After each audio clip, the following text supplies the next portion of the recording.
Hello everyone, this is Isabel. I'm in Dallas at the MEF Global NaaS Event.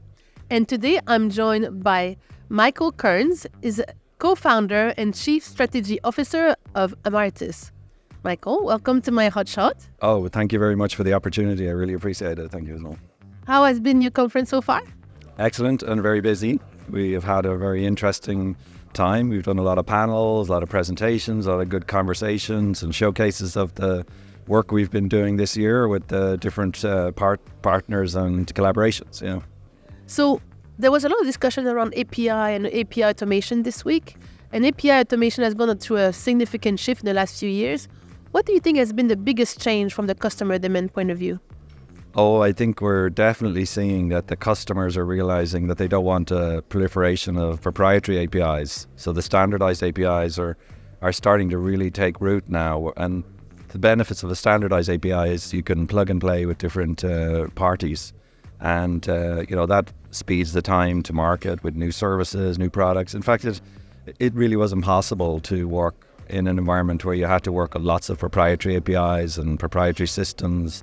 What we've done at MEF over the last number of years is we've actually defined very specific processes. So when we talk about APIs, we're really talking about business processes that are shared between parties, a buyer and a seller, and that those parties are fully aligned on actually the processes. The API is only the front end to the process, and it's the way you call each other or you respond. Yeah. Okay. So if we looked into Michael Kearns' crystal ball 3 to 5 years down the line and we looked at API automation, what would we see? I think we're going to see a fully automated ecosystem of providers, a variety of providers, all feeding their services into a common API-driven automated ecosystem where they can be combined to deliver a service to the enterprise. Ultimately, we all work for the enterprise customer. And the enterprise customer needs to be able to consume their network in the same way they can go buy some cloud from the cloud providers today. It's far away from that today, but it's getting there. The standards are critical in order to be able to do that. Yeah. So you're the co-founder of Amartus.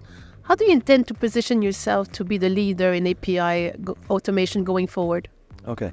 So we've built a foundation. We are the lead solution provider for MEF LSO APIs and processes. And we actually got an award last night for it as the lead, this year's lead solution provider. And so what we've done, we've invested over the last 4 years in building a solution that will quickly and fast track the implementation for the providers, whether you're a buyer or a seller. We've also taken it a step further. We've looked up the stream towards the enterprise customer. And we started introducing techniques that will allow the enterprise customer and capabilities within our orchestrator to have a very simplified experience of actually buying end-to-end network services from that span multiple provider networks. So think about when you go online and you try to use a travel website, and you want to query, what are my options to go from London to Sydney, and you'll get back, you can stop off in Dubai or Singapore or Hong Kong, and you get prices and you see the airlines. Well, that's essentially what we're doing from the enterprise perspective for connectivity. What network, third-party partners, our own network if we're a provider with our own network, and how do we get you right between a site in London of a corporate entity to a site in Melbourne? How can we connect you with the networks? And so we're showcasing that here in the MEF Accelerator with our partners Deutsche Telekom and Equinix, and also a partner Amanta and we're really showing this in action. It's putting rubber to the road in terms of what's possible to simplify that experience and provide that cloud-like experience and interactive experience that you need for the network, for the enterprise customers. Michael, thank you for a great interview. Congratulations on your award last night. And I'm looking forward to seeing, great things that the company will bring to the market. Excellent. Thank you very much. I really appreciate it. And thank you for the opportunity. Thank you. Everyone, thank you for watching. And until my next HotShot.